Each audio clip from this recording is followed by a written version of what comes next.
Just yesterday, March 22nd, 2016, Brussels faced another terrorist attack.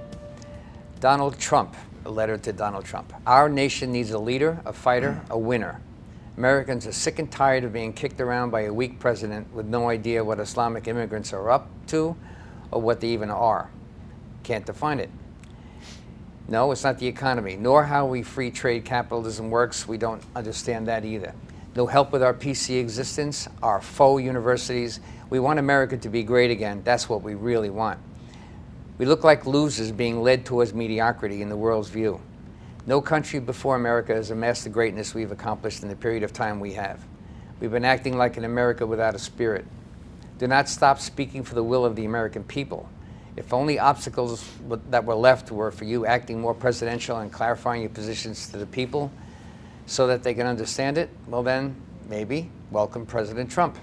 I have with me to discuss the Trump effect, because the Trump personality and persona has definitely overtaken quite a few people in America. And Gary Jacobs, President of Americans for Legal Reform and Family Law Reformer, help me out with this, because can you feel it? It's almost like the opposite of feel the burn. Well, I think they're really the same thing. You said the Trump effect. It could also be the Bernie effect or the Burn effect, because they're opposite sides, but it's the same thing. They're popular for the same reason, that we're just sick of politicians and we don't like the way it's going and we want change, and different ideologies maybe decides which way you lean. But the fact that both of them are gaining traction, I don't know, it's the outsider effect, really.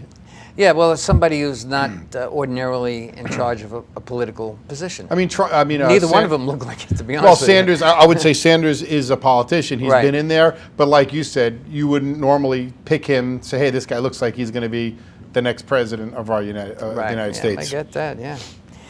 Let's bring in one of the reasons why I brought the subject of the Brussels attack is that the immigration issue is an issue now worldwide, never mind nationally. We have our own issue with the wall that Trump says he wants to build up between us and Mexico. But we do have a serious problem with Europe, and we probably would have a more serious problem here if we continue with such an open immigration policy. So my question to you would be, what can the Europeans do? What can they do right away? And should we take action? Should we take military action? You know, what's your feeling about that? Well, I think as far as the immigration we talk about, I think actually America, when it comes to legal immigration, I actually think we do a pretty good job. And you rarely hear about somebody who came here legally, went through the vetting process, waited online, and did everything the right way. Right. Those aren't the people who you normally hear about doing it. So the problem is illegal immigration, right, where we don't know who's coming into our country. You know, I think we really do it. I mean, you don't hear about, I know people have gone through the process, and these are just regular people who truly fell in love with an American or wanted. This is why I don't say legal, illegal when I use the word immigration to bring up the broad topic about it, because illegal and illegal are where we have the problems, like you're saying. But the legal immigration isn't the problem. That's not where these terrorists are coming from. And if you come in legally, illegal, we know where they are, we could track them, we vetted. could follow them. You know, I think the European problem was maybe not so much that they were taking all these people in, but maybe the fact that they don't have as good a vetting process as we do in America.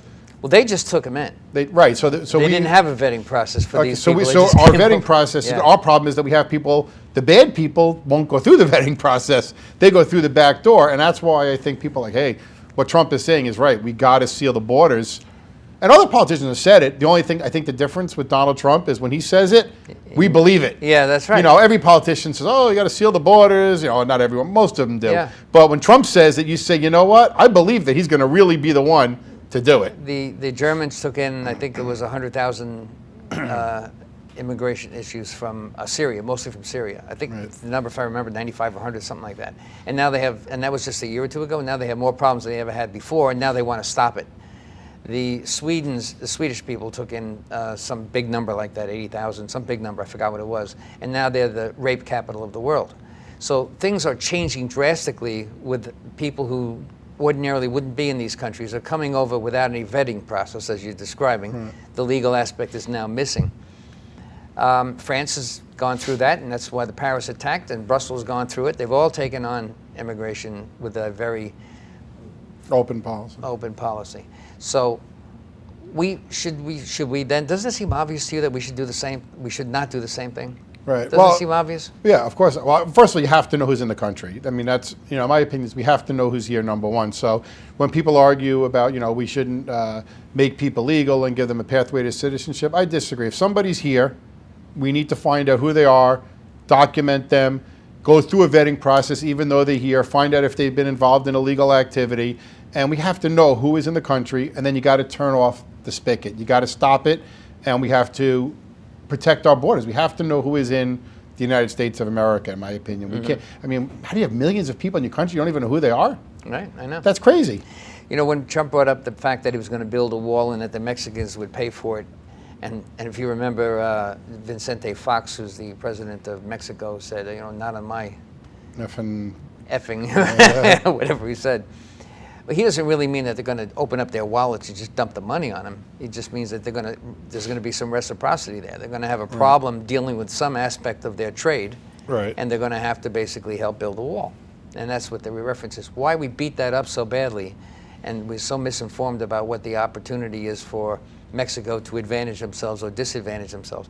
He's mad because they're going to be disadvantaged. The NAFTA agreement, which was made during the Clinton administration and had bipartisan support, we should add, only in being fair, has created a lot of the problems we've had now. We don't. Well, I think I actually import products, so I understand the a little bit of the trade issues, and it is unfair. Number one, where if you go to other countries, you go to China, and the taxes, a car from America is like double the price, but here it's cheaper. So we do have to make it a little bit more of a fair deal. But listen, we like cheap products in America.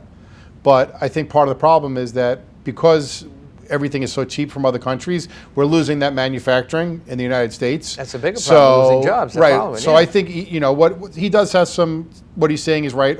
It's got to be fair. The North American free trade. Yeah. It's not free trade if the other country is taxing it and making it so difficult for us to ship our products there.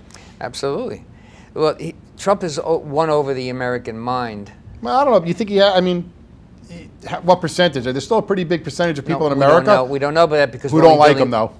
Well, yeah, there's probably going to be a lot. So I'm just saying he won over the American mind.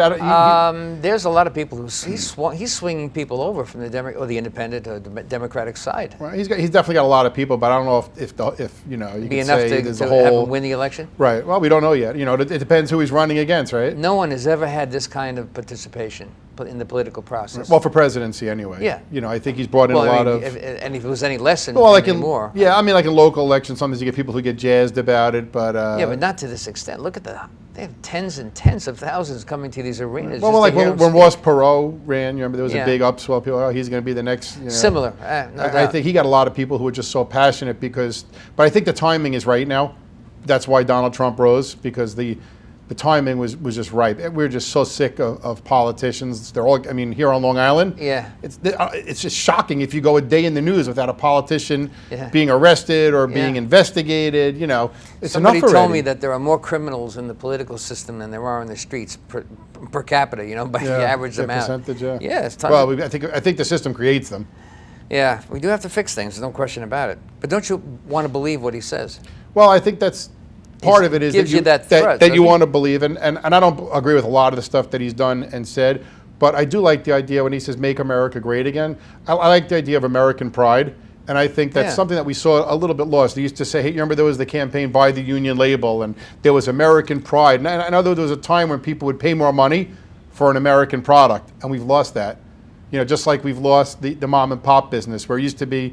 People would have a sign up, locally owned, and everybody wanted to shop at a mom and pop store. Now here on Long Island, you don't care if there's a mom and pop. You'll go right to the Walmart, the Kmart, the Sears. The best example is the hardware store business. Right. Or the local hardware store is almost gone. Home Depot's right, and the Home Depots. But people don't have any feeling towards that mom and pop bit. We've lost that.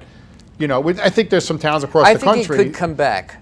Well, but I think I like the idea of him saying, "Hey, make America, be proud. Yeah. Be proud to be an American. Support American like I said in products." The open, don't you think we're weak now? We have a weak image in the world.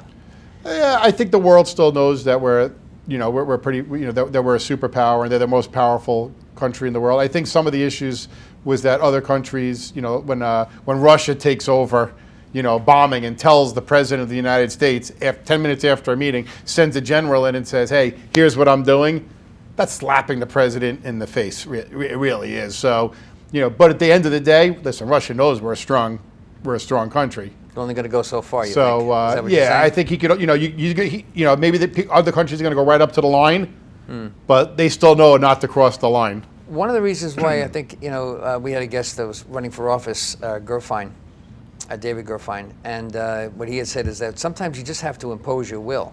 I think sometimes there's a time where just letting things go the way that they've gone and had that many failures happen, that's what do they call it? Definition of insanity. Yeah, it's doing the same thing over Doing and the over same again. thing and over But I again, also don't expecting a different But result. don't you think for a while we were viewed as the bullies of the world?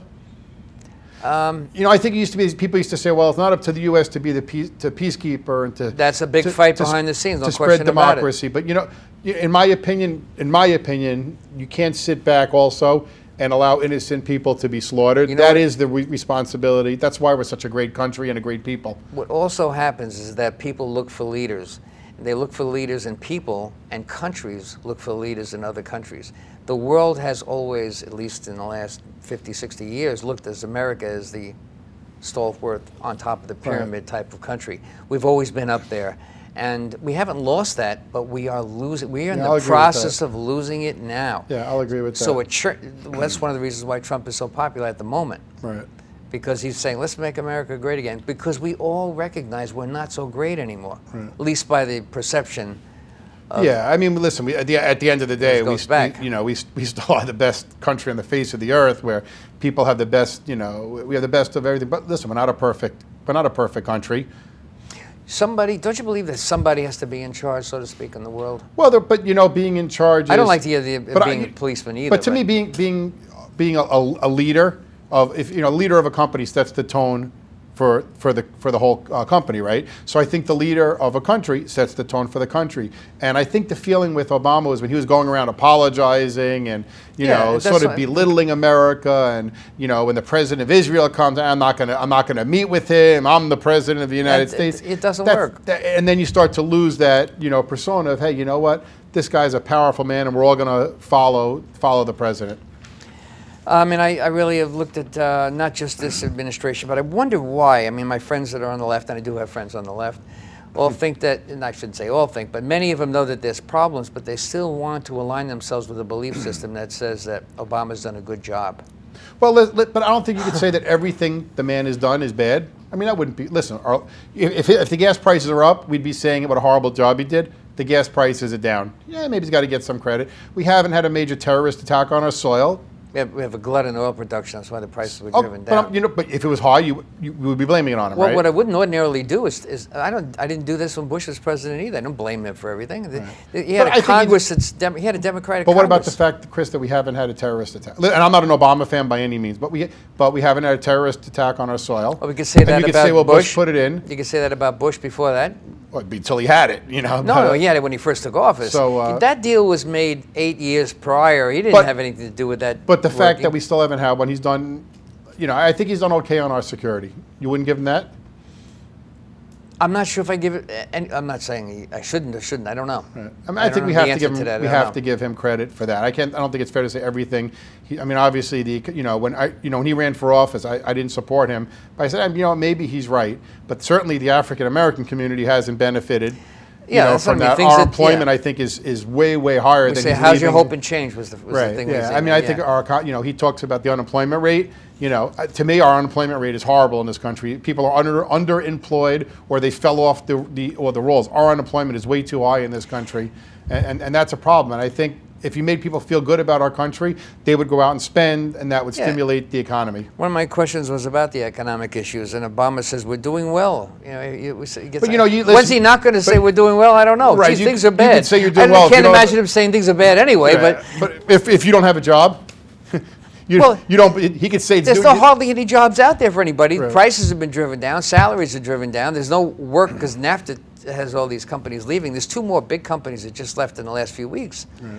Mike, we're losing companies left and right because we can't compete anymore. We don't have anything going. So how are things good? Well, that's why I think some of the things that Trump says about lowering the corporate tax and having people bring all that money back into the country and stop them from leaving. Listen, to me, that's a no-brainer. It's a no-brainer, right? That's a smart thing. I don't know why we haven't done that. I can't figure that out. I'm a businessman. I'm out there in the streets all the time, and I can see that a lot of salespeople that I know are not making what they made 5 years ago or 10 years ago. Right. They're just not making as much money. If you're making money today, you're going to be pretty lucky. Yeah.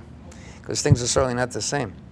You know, I wanted to hold up the book Silencing. It was an important issue for me. Now it's not important anymore, but basically what she said in her book, that's Kirsten Powers, is a liberal. You see her on the networks on CNN and Fox sometimes. But we're shutting down, and Trump is not allowing that, or been having this big problem with it, free speech. The speech issue, the First Amendment issue is a big issue. Right. The Trump protesters are creating a void or chopping at Trump to knock him down a few pegs, or to try to get him out of office and have that ability. Don't you think that's anarchist when they come into these protests and they disrupt them from the inside? Yeah, I mean, listen, I believe in protests, so, you know, and so I believe in protests, but you're disrupting a protest. But I do too. Obviously, that's not the right thing, but I think that's a handful of stopping people. the traffic out in the to me, I don't like stopping. And listen, if you're on the side and you feel so passionate about something, you say, you know what? You know, on one hand, Chris, I'm going to block the traffic. But you know what? We're talking about it, right? Yeah. So they got their point across. But on the other hand, if I'm sitting in that traffic jam and I'm trying to get to the hospital because somebody's having a heart attack, I don't like it. But I understand why sometimes you need to do, just standing there with a sign doesn't always get you the attention. You know, and we know that from protesting. Sometimes you need to do something to get, and look, you're saying how bad it was, right? We're sitting here talking about it on probably one of the most watched shows on Long Island. FIT TV. We're talking about it here, where if they just held up signs outside, you wouldn't talk about it, right? True. This is Gray Matters also, both programs. You know, just talking about it is sometimes not enough. Right. Sometimes you have to take action. I mean, Martin Luther King, the peaceful, peaceful march. It was peaceful, but he did, chaining himself, chaining to the counter, and there's different things that you can do. So, do I think that people go too far sometimes? Obviously, jumping on the stage and trying to attack Trump is ridiculous. Blocking traffic. I think, but for the most part, I don't think they've done. It's a few people who have done something really crazy. I wish I was an educated consumer when it came to my time to protest back in 67, 68, 69, back in the late 60s, because then we were protesting, but we did it more or less like everybody else did. Here's a sign, hold it up, and this is a picture of the aborted fetuses. This is a picture of the doctors in handcuffs, figured for abortion. But I wasn't. But if you change, I was a kid still. But if you change yourself to a sign, are you being an anarchist? You can argue that, well, because now the police are there arresting all of us, somebody could be out committing a crime. So there is somewhere. Yes, and wouldn't you like to have, and I'm not telling you how to do this because I don't know how to do it, but a sign, a level to which this kind of protest is okay and this kind is not. Of course, and listen, but some people cross the line, no doubt. But I just wouldn't want to be online, like you said, waiting for my wife to have a baby in the back seat of the car. Yeah, and listen, honestly, if somebody gets into a room and they scream, they get removed. It's done. Where the politics is on the left and the right is an impossible scenario right now, and I don't know if Trump is bridging this gap. But it seems like he's really excited the other side as well. Oh, yeah. In protest. So, in terms of finding a middle ground, that hasn't happened. Well, he hasn't been able to drag. But I don't know if Hillary or Sanders are able to do that. Well, either. I think with Sanders, people are passionate. I don't think, from what I see, people aren't passionate about Hillary. Yeah. Yeah, the mainstream media is. They like Hillary and the establishment is, but I think where's the passion? The passion is for Bernie Sanders, right? And the passion is for Donald Trump. And they are what? On the furthest ends of the spectrum. And I wonder if Trump is the candidate, how's that going to go? Where are those people going to go? Are they going to vote for Trump or are they going to vote for Hillary? I don't think they're so far apart. I can't see if Trump is out of the race, a Trump supporter. Saying, all right, now I'm going to vote for Bernie Sanders. Yeah, right. Where are they going to go? They're going to stay home? I've actually heard people say that they're going to switch parties both ways. Yeah. That they wouldn't want either candidate to be elected as the president. Yeah. And this is what we're left with. I don't like our choices personally. Any of the choices? It's such a big country. First of all, I like regular people being in office. Trump's not a regular person. He's a rich multi-millionaire, so he's not a regular. He may be a smart guy, but he's not a regular. He's not a regular guy. Bernie Sanders is not a regular guy. He's been in office for how many years? I think I heard that he never even held a job in the private sector. Right. So these aren't Hillary Clinton. And he's a socialist to make it worse. And I've said about Hillary Clinton, right? Yeah, so right. Why can't we have just regular people who want to make a difference and there's so many smart people in this country. They don't want to be president. You know, I liked Ryan as a choice. But again, he's an establishment. Well, if you're going to go, well, that's one of the reasons why. That's another thing we should talk about. I mean, look at Ronald Reagan, right? Everyone, he was one of the best presidents. He was an actor. Right. But Trump is a business leader. Right. Well, I think people understand the aspect of having a business leader, but there's a business leader and then there's Trump. You know, he's more than a business leader. I think he can bridge that gap. I see what you're saying. Well, the question is he doing this to excite? If he was just a regular politician and said the regular politician things, people wouldn't get excited. So the question is he saying all these things to get where he is now, and then when he gets the nomination, the real Donald Trump comes? Because listen, Donald Trump's not a stupid guy, right? He's, we got to agree he's a smart guy. Is he so smart that he's going to then come back to where he was and say, listen, I'm a more moderate guy, it's interesting. We're looking for him to become more of a politician. Well, that's what exactly what it is. Coming to the middle, I guess, means becoming more of a politician. Yeah, and this is what we don't want. But if he's such a fringe, he's not going to win because he's going to get 40% of the votes. So what do you do? Well, 25% of the way back in, or 50% of the way back in? I guess the question is, does he say, hey, this is really me, and I'm going to keep saying these things, or I'm going to start softening my position? This is why I said in the opening that we have to clarify to the people what the issues are. Step back, take a step back. Don't be so obstinate. Don't be so bombastic. Level back a little bit, a notch, and clarify the issues. But Chris, you like the issues, but do you want a president who curses, who calls people pussies, who tells people to punch protesters in the face? That's not a problem for you? No and yes. Okay, so there are some issues if somebody there. did, I would not vote for him. If he punched out somebody who was coming up to tackle his leg or something, I'm just saying. Okay, but he was making statements like, the guy she punched in the face, I'll pay your legal fees. I'm not for violence, but that's not what I mean. Is he presidential? Why do you think he's so popular? He's got charisma. But it sounds good. But you want the guy can get us into nuclear wars. Well, that of course would be a different story, but I don't. So the question is when he gets in, is he going to be more? That's a serious question. I can't answer. Right, but do you want to take a chance with Putin? Do you want to take a chance with North Korea? I don't know. I don't know the answer to that question. With Kim Jong-il, who's going to win that fight? Yeah. Who's got a bigger ego, Donald Trump or Kim Jong-il? Yeah, well, that's a good question. And that's what a lot of stuff he says is good. I mean, I like a lot of things that Bernie Sanders says too. I don't know, but we got to wrap this up. I want to thank you very much for talking about the Trump effect in politics. Thank you very much. Gary Jacobs, thank you very much.